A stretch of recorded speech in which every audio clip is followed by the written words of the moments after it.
All right, so now we're going to go into WBS Editor Fundamentals.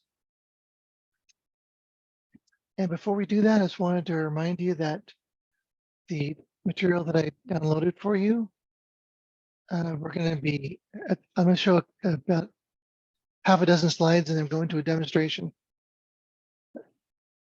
Steve, I'm assuming you guys can hear me?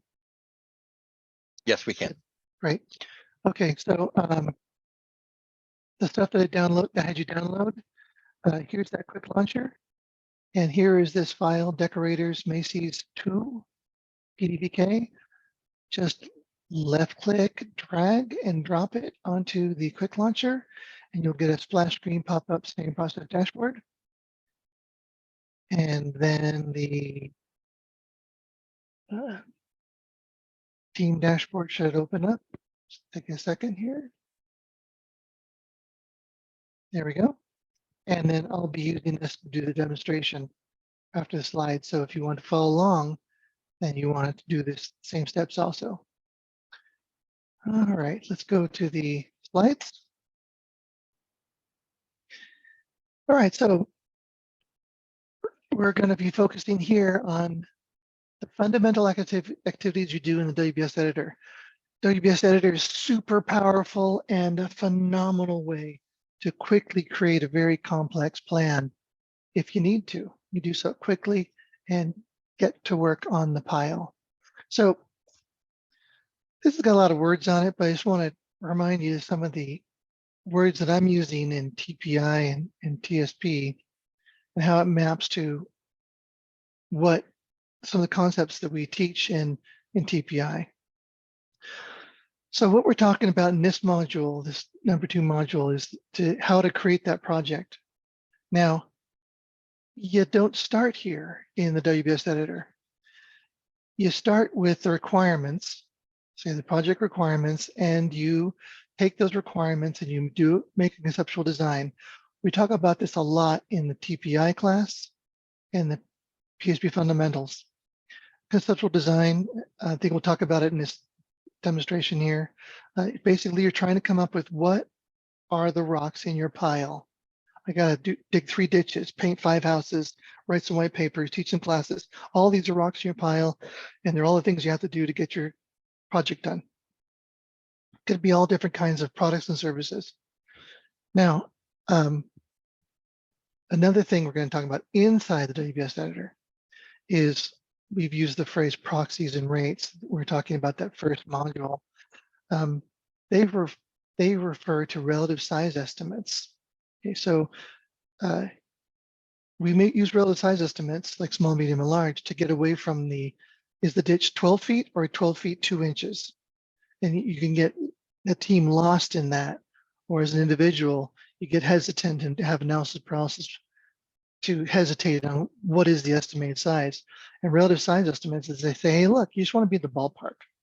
You're going to make a lot of estimates on the ballpark, and hopefully some are high and some are low, and it'll even out. More on that later.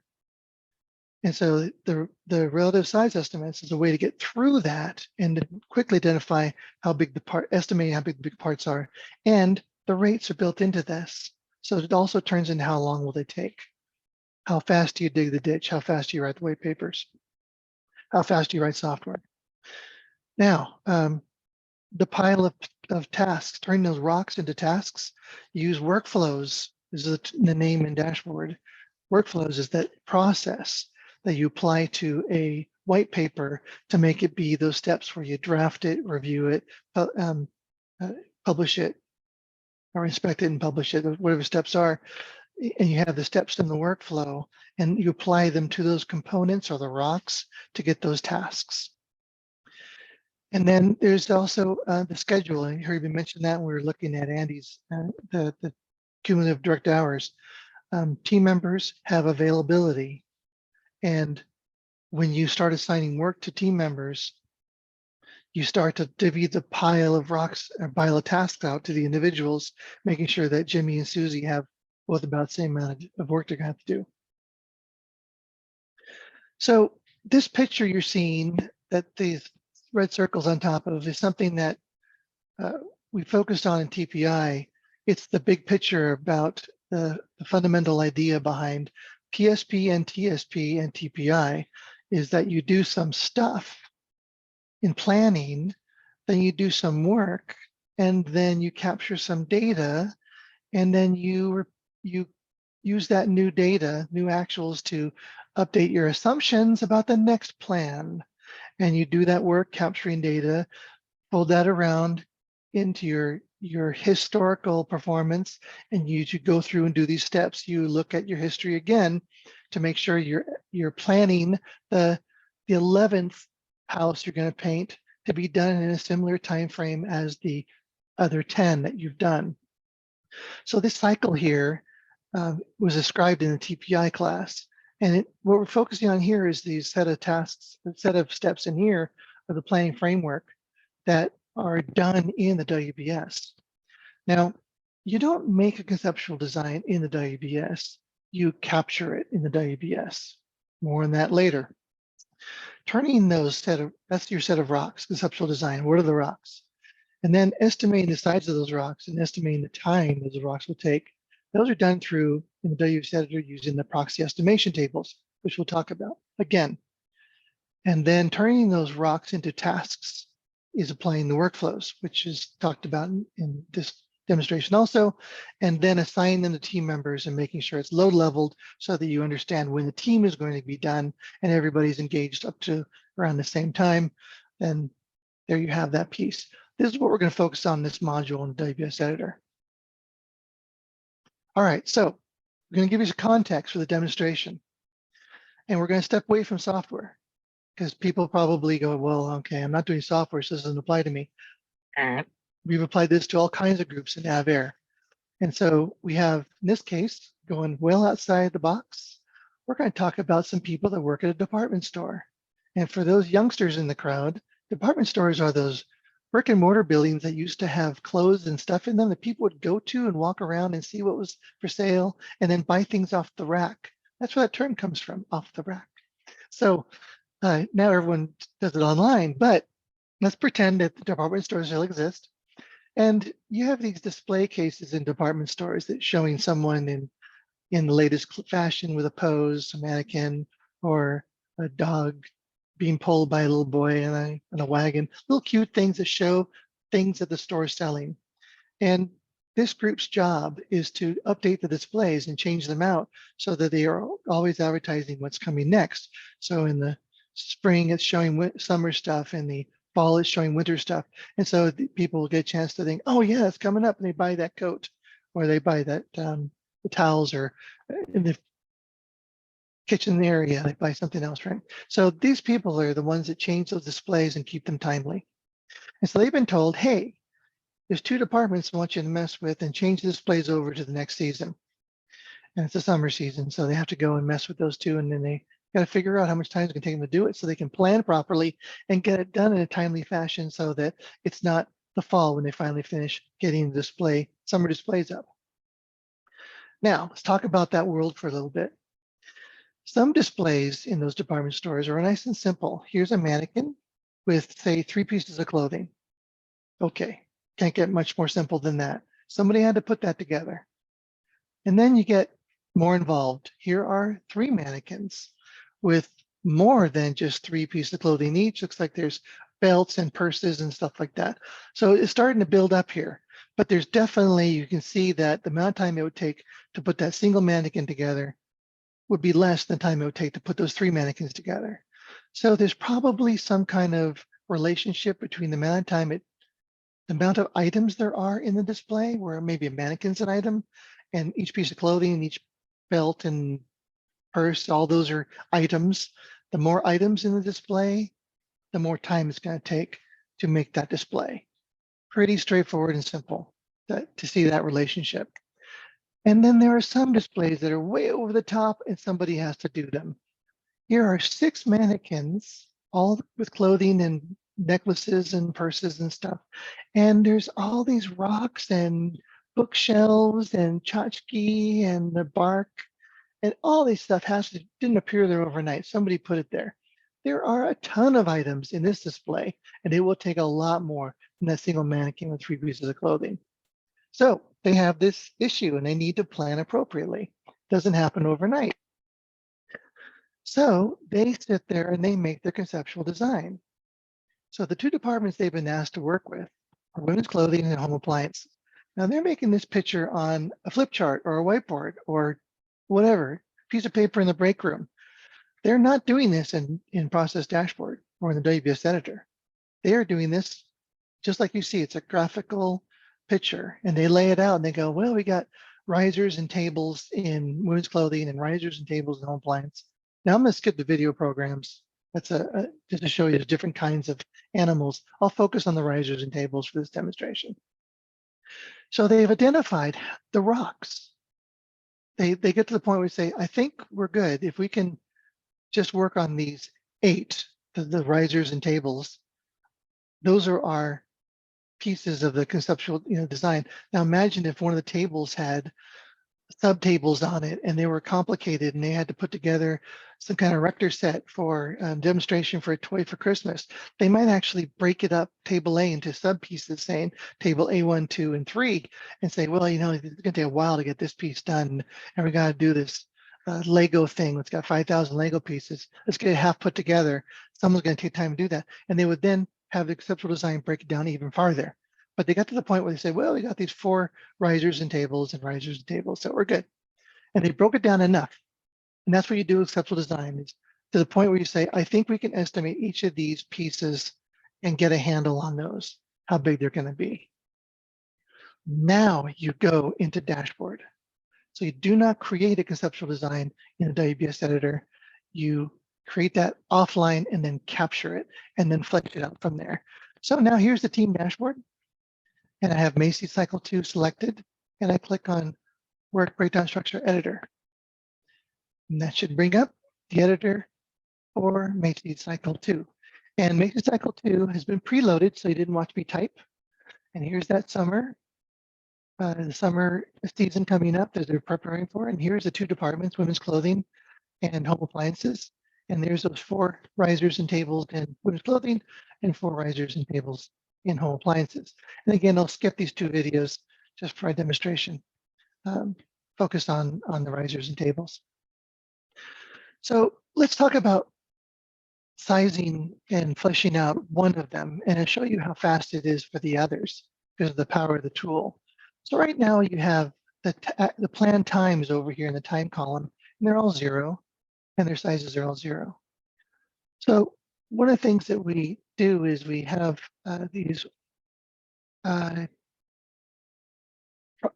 estimation, or size estimation tables. Oh, wrong one.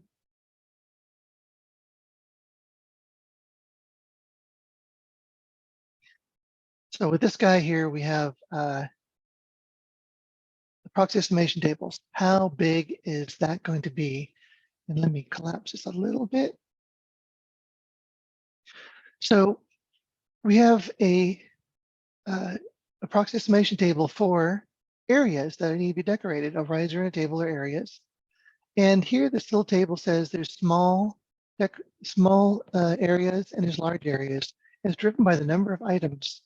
So you imagine a mannequin with a couple pieces of clothing, be small, and a couple of mannequins with a couple pieces of clothing each might be a medium, and then 24 might be on the bigger end. And this is built from their experience. So if this doesn't work, they would modify this to say, wow, we've got big ones, and their big ones are 24s in the ballpark. But if they have really huge ones, they would add another one. And so they could add another one, say a very large, and say it's 50. They put 50 in here, and that's their placeholder. And so if they had that, these are modifiable. So yeah, you have this, and they would say, okay, let's make riser A. Here it is over here. Riser A is a area, and we're going to make it a medium. So right away, what you saw now is we had. Now let me turn off the balance panel here. I'll bring that up later. So we have now, it has a size 12, which comes from the proxy table, and we have a time 6. Where'd that come from? Well, the team has an average rate. That's 2 items per hour. And that means they have to go through, and it takes, for every 2 items in display, it's going to take an hour to get through it. You're thinking, why does it take an hour to put up a mannequin with a couple pieces of clothing? Well, they have a process, and they have to go through the process. And as a simple statement for now, before we get to the process, is that the old display has to be torn down and then the new one put up. So there's a bunch of other things that happen besides just putting up the display. And all of that results in about 2 hours, 2 items per hour. So, and this is a simple approach. It could be more complicated. So here they've done this one thing where they've applied the process. Yes, question. How did you set up this proxy estimation table, or when did you set this up? If a team has been doing launches for a while, they would have these already from before. But Okay. but if not, you can see the proxy estimation table. Let's say they are now going to be doing something else besides decorating areas and doing software development. They would just go to the bottom of the list here, hit enter, and type in something, and I'll continue something I've been talking about. Ditches. Let's say they have to do irrigation ditches outside for the landscaping. And they might, you saw it defaulted by coming up with a small, medium, and large, or the very small through very large, but they say, well, I don't need that many. So you can just take and delete these or rename them. And so one of the things they want to talk about is they're going to dig these irrigation ditches. And so they would say, okay, we do it at say 5 feet an hour. And they're going to put it in here. Let's see. I'll just put feet, see if that goes. No, let's pick one of them in here. Right. Here I am shooting from the hip. I'll make it items as well, just to get through that part. So this is a feet for David Toom was probably going, you can put in another metric in the sizes, but I'll keep it simple here.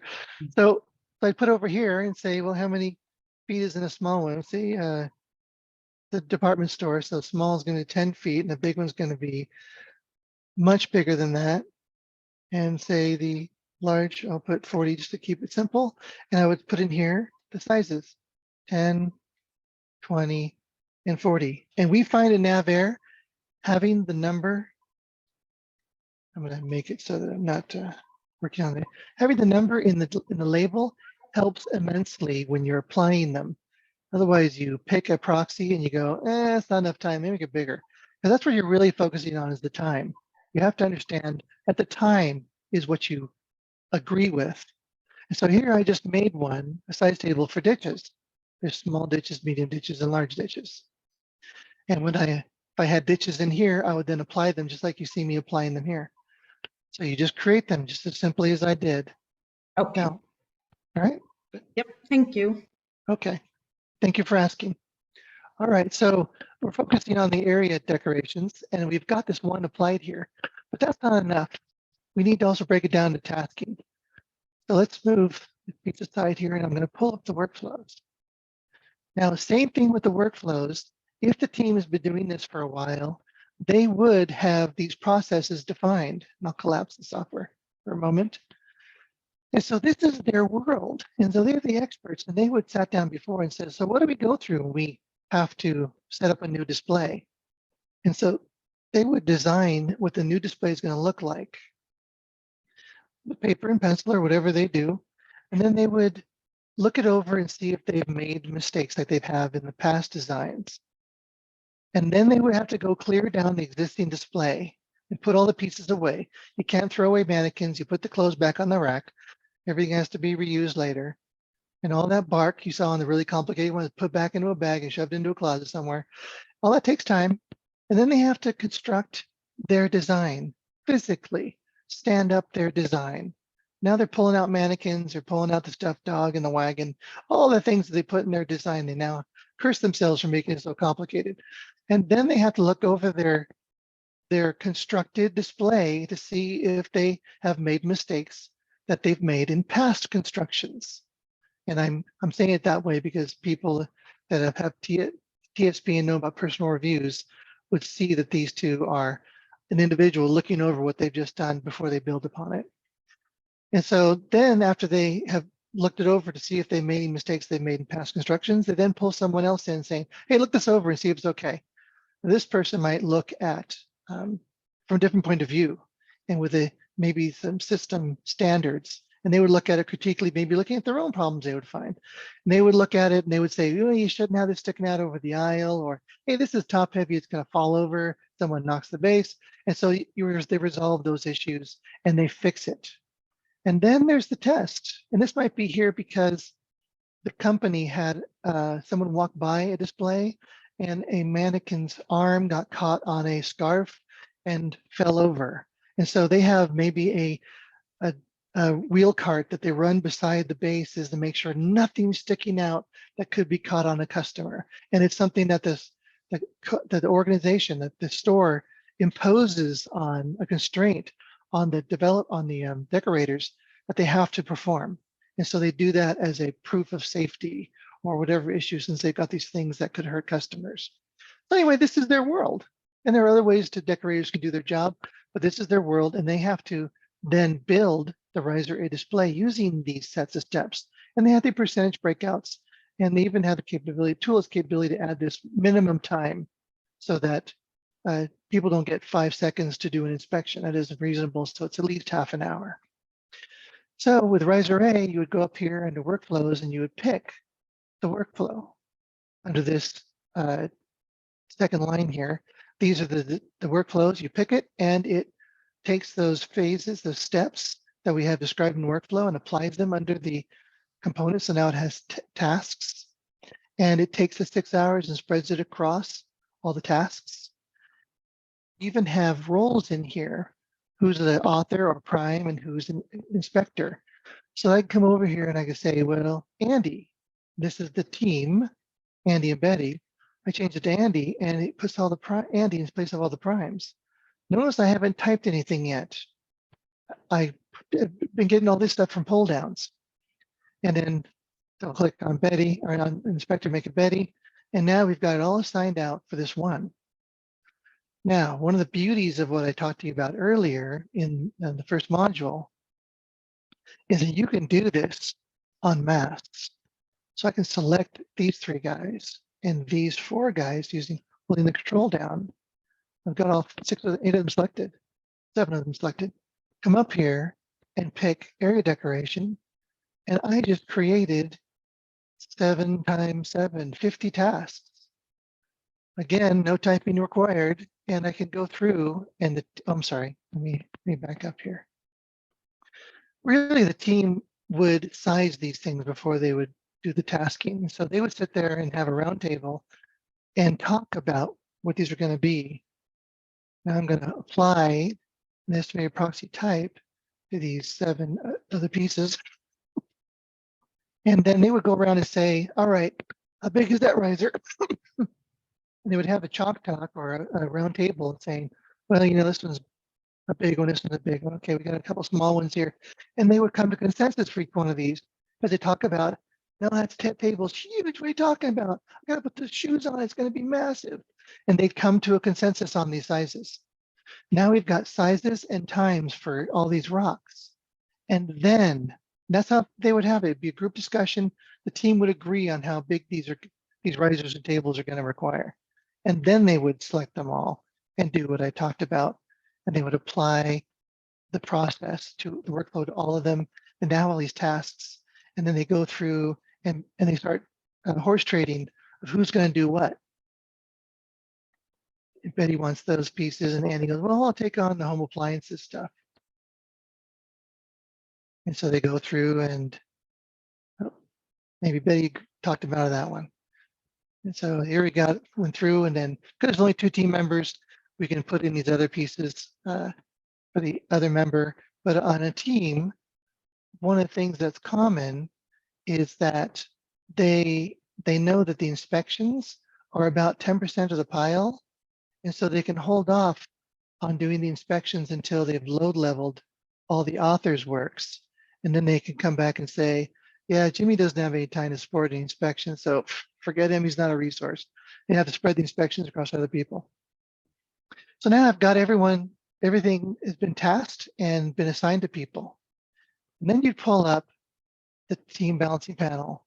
And oftentimes I don't pull this up. I have the team not pull it up until they've assigned everything, because you don't want them to be distracted by, oh, give it something else to Betty and make her a long pull. It becomes a distraction. And I'm going to intentionally change this one to Andy and add Betty that. So to make them off. And so sometimes you'll end up with this problem where someone's long pull, other people don't have enough work. And this black bar across the bottom, it's what would the world be like if in a perfect frictionless surface world, if everybody finished on the same day. So this black bar takes into account the availability of Andy and Betty, which are in here, and they're laid out. They're doing 15 hours a week. And if Andy said, ooh, I can't work on one of those weeks, I'm going to put it in here. This one. Put a 0 in there. Say OK, or I said cancel. The OK was grayed out because I'm probably working from a snapshot. Oh, there it is. Okay, so I'll put a 0 in there and say OK. And he just moved to the right because he's gone during this time and he's not going to get any work done. So it reflects their availability and it reflects the things they've been assigned to. So now I'm going to go put that back in just to keep this simple.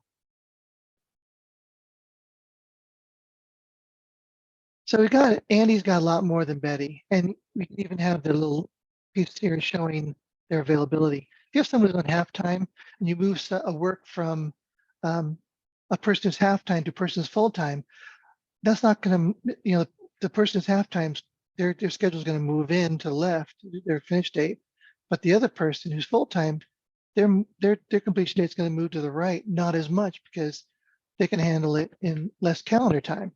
So that's a wonderful thing about this ribbon chart, the time balancing panel, is that it reflects the availability and the work they've been assigned to. I don't have any milestones in here. I didn't want to make this too complicated. So there's just trying to get this done. Now, this is a snapshot from the past. So this is just a couple of weeks of work. So this is from April 16th to two weeks, maybe less than 2 weeks. And they could get it done in 2 weeks, but right now Andy's got 3 and Betty's got a little over 1. So they're not balanced. And so Betty goes, Andy, stop hogging all the work. So one of the things they would look for is a week of work to take off of Andy to give to Betty. And so you're looking for in these totals for the components, you look for one that's about 15. And you're just gouging it, trying to get exact. So right away I'm going, well, here's a 15. Well, that's for all of women's clothing. What is that? That's 2 of them. Here's a 12. Here's an 11. So here's an 11. Let's take that one and give it to, and they'd say, yeah, I can. Betty goes, yeah, I can do that one. And so they would then take this and make it Betty's and put Andy back in here as an inspector. And both bands that across the bottom, both ribbons, then change size to reflect that Betty has more and Andy has less. And at some point you go, close enough. And well, this is in a 2 or 3 week schedule. You would have 6 months or 3 months of schedule. And you have someone who's going 4 months, someone else going 2 months. Drive them in to be within a couple of weeks of each other, because this is a living, breathing plan. And tomorrow it's going to change. But you want to make sure that it's somewhat close. And so you want to get them all in the ballpark. So you don't have to get them all the same day or the same week. Just get them in the ballpark so you don't have someone who's going to be out of tasking next week and people that are going to be working for the next 6 months. Don't want that. So there we go, how you do load leveling, really straightforward. Changing names in here is really neat. And you saw how easy it was to, and we have multiple team members. The whole list of team members pops up here. And you can change an inspector here, change the inspector here. All those are really simple and still not typing. So I made that very quickly, and my talking to stretched it out some more, but really you saw when I made those 7, I made 50 tasks just in the blink of an eye. And you can do that across a very complicated WBS, and you can make hundreds of tasks just with a couple of clicks of the mouse. Again, no typing required. Look, no hands, except for driving the mouse. So now we've got 50, 60 hours of work spread across 2 people, and they're ready to go off and do it. And if Andy and Betty's personal dashboards sync to this, they will get these tasks downloaded, and they can then do the stuff I showed you in the first module of picking a task, login time, signing it off, and logging their mistakes so that they are the best decorators possible. Any questions about, oh, here's a question. Does this module share how to set up WBS at the org level so that each project can pull down this WBS? So you have a WBS per project, and this WBS is the WBS of Macy's Cycle 2. And so you have a team dashboard with multiple projects. These projects may have the same team members in them, but it's not really guaranteed because your team is defined in the WBS. And this describes the people that are going to be assigned to work in the Macy's Cycle 2 project. Macy's might have been a completely different group, and could be. And Denny's Thanksgiving display could have been a totally different group. And so they may be the same, may be different. They don't have to be the same. And so each project stands alone and has its own WBS and its own team member list. And when I pull up the team member list from here, it's pulling up the one from the WBS editor. So there it is, the same list. So some of these commands are context sensitive to the project you have. Some other commands go beyond the project and look at other projects that are in the team dashboard. But the WBS is project specific, which one you have selected, WBS editor, and the project parameters and a number of these tools, they're very specific to which project you have selected. So your answer is that each WBS is organized to a project, and you can have multiple team dashboards. And I would not recommend having a team dashboard entire organization of 15, 20 teams. I'd probably recommend that each team have its own team dashboard, unless you have the teams working together on a project doing major branches. I have that in a number of teams. They have sub-teams. Their software teams, some are working on the user interface, some are using on mission planning, some are using real-time avionics, and they're all working on the same work that a project leader has asked the software team, I need this capability stood up by this date, and it's going to require mission planning software and avionics software and infrastructure work. And so the team, software team, has all 3 sub-teams in the same WBS. But if they are tasked separately by separate project managers, they could have a reason for having separate team dashboards. The WBS software, or the mission planning software, has its own team dashboard. It goes in a different direction. There would be a stronger case for the infrastructure, because infrastructure is usually separate from all the products that go out to the world. Infrastructure is internal, and they might have their own team dashboard. So go either way. That's one of the beautiful things about process dashboard. It doesn't force you to think a certain way. Well, Barty, I hope that answered your question. I don't talk to. Yes, thank you. Okay, all right. So another question, for example, it's the same team. And for example, if we have a contract for 1 year, we put up all these things, and the next year also it is similar work. Can we use this whole setup, all the WBS items for the next year? How much did David Tuma pay you to ask that question? So I don't think I can do it. I can't do it from a snapshot. But one of the things that you have access to is you can what's called relaunch. And it looks like I could possibly, but probably will fail. But there's a relaunch wizard, and you're gonna love this, because let's say this group has finished the work on getting ready for the summer, and now they're in the middle of summer, and they've been asked to change the updates to represent fall. And they go, we have all these workflows, and we have these proxy tables, but we're gonna have a totally different contents of the WBS. Well, they would just relaunch Macy's Cycle 2 and make it Macy's Cycle 3. And what it does is it says, I'm going to bring all the workflows over, all the proxy tables over, all the team members over, and it's going to be a blank slate, except for anything you don't have signed off in Macy's Cycle 2. Well, if they've got everything done, then it's going to be a blank slate, and they're going to start populating it with summer or with fall 2017. They would build it, they'd have all the workflows and proxy tables. I don't think, even though it's here, I don't think I can pull the trigger on this and have it show you. Okay. But all that comes across, and it is wonderful. I have a team with 40 people on it that does a relaunch wizard to make a new cycle.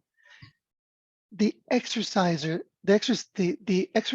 create the new project is minutes. Okay. And what normally the preparation to go smoothly is the plan coordinator would tell the team, hey, you guys, make sure that everything you got done is signed off. I don't want anything coming across that's done. And they have to clean it up in the new project. So if you did it and you forgot to sign it off, do it now. If you didn't log time on something, log it now. Get everything set and ready. So the only things that are not completed are things that need still be done. And when that's ready, you throw the switch and the pieces come over that need to still be done. And then you would add another branch. So you might have a summer 2017 in the next cycle because there are a couple of things that ran late and they still have to be done. But hey, that window's closed now. We still need to start planning or doing the fall 2017. They'd have a whole nother branch beside summer 17 where they would have the fall of 2017. And both was left in the previous cycle and what's going to be filled in here would all be in there, assigned to people. Boom, you take off running. The relaunch wizard even takes it to the point where, let's say there was a task that was 10 hours and there were 2 hours into it. The relaunch wizard goes, okay, 2 hours of work is done. That means the planned time for this remnant that came forward is only 8. Because some of it's already been done. And so it assumes you did 2 out of 10, now you got 8 hours left. So you won't even get excessive earned credit for something that you did most of the work before. And the flip side, if someone spent 15 hours on that 10-hour task in the previous cycle, but it's not signed off yet, it comes across with a planned time of 0. Which is a flag to the individual saying, hey, how much time do you need to finish this? Enter it manually because you blew the budget and you need to estimate how much time you have left. And then it'll give you credit for that. So awesome job on the relaunch wizard. It's a phenomenal way to take all the work you've done on a team that's repeating the work with a different context. I'm still painting houses, just different houses.